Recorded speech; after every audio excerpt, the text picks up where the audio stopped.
সংসদ নির্বাচন পরিচালনায় রাষ্ট্রের বিভিন্ন পর্যায়ের কর্মকর্তাদের নিরপেক্ষ ভূমিকা যেমন গুরুত্বপূর্ণ, তেমনই ভূমিকা থাকে দেশি বিদেশি নির্বাচন পর্যবেক্ষকদেরও।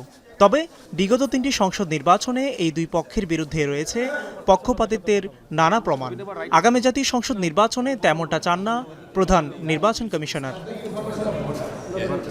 মঙ্গলবার সকালে কানাডা হাইকমিশনের প্রতিনিধি দলের সাথে বৈঠক শেষে কমিশন প্রধান এএমএম নাসির উদ্দিন বললেন, আগের আমলের অনিয়মের নির্বাচনকে বৈধতা দেওয়া পর্যবেক্ষকদের এবার সুযোগ দেওয়া হবে না নির্বাচন পর্যবেক্ষণে।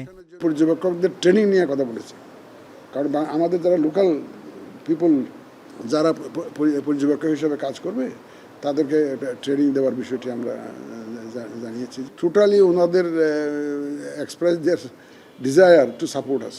পরে ইসি সচিবালয়ে অন্য অনুষ্ঠানে যোগদান শেষে আবারও কথা বলেন প্রধান নির্বাচন কমিশনার। 1991, 96 এবং 2001-এর সংসদ নির্বাচন সুষ্ঠু হয়েছে এমন উদাহরণ টেনে তিনি বলেন, আগামী সংসদ নির্বাচনও একইভাবে সুষ্ঠু করতে চায় কমিশন।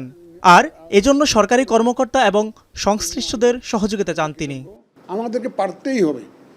আমাদের এই যে প্রশাসন ক্যাডারের তাদের যে ইমেজ যে ক্ষুণ্ণ হয়েছে, এদের ভাবমূর্তি সিরিয়াসলি এফেক্টেড হয়েছে, পুলিশের ভাবমূর্তি সিরিয়াসলি এফেক্টেড হয়েছে, এন্টায়ার আইনশৃঙ্খলা বাহিনীর ভাবমূর্তি সিরিয়াসলি এফেক্টেড হয়েছে। এই ভাবমূর্তি পুনরুদ্ধারের জন্য এইটাই হচ্ছে সুযোগ। এদিন সংসদ নির্বাচনের সময়সীমার বিষয়ে আবারও স্পষ্ট করেন প্রধান নির্বাচন কমিশনার। বলেন, ভোটের সময় ঠিক হলে তফসিল ঘোষণার অন্তত 7 দিন আগে তা জানানো হবে।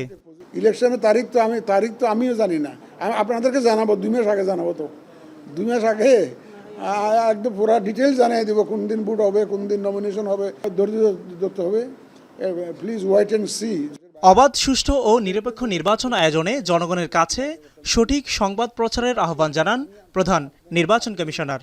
যে আপনারা স্কোর দিলে আমরা যেটা ভালো করছি ওখান থেকে দিয়েন, কিছু পজিটিভলি যাতে নেয়। মিয়া আমিরুল, এখন ঢাকা। শাইনি চুলে এখন হবে সব হেয়ার স্টাইল। সিল্কোর দ্বিগুণ শাইনি চুল প্রতিদিন।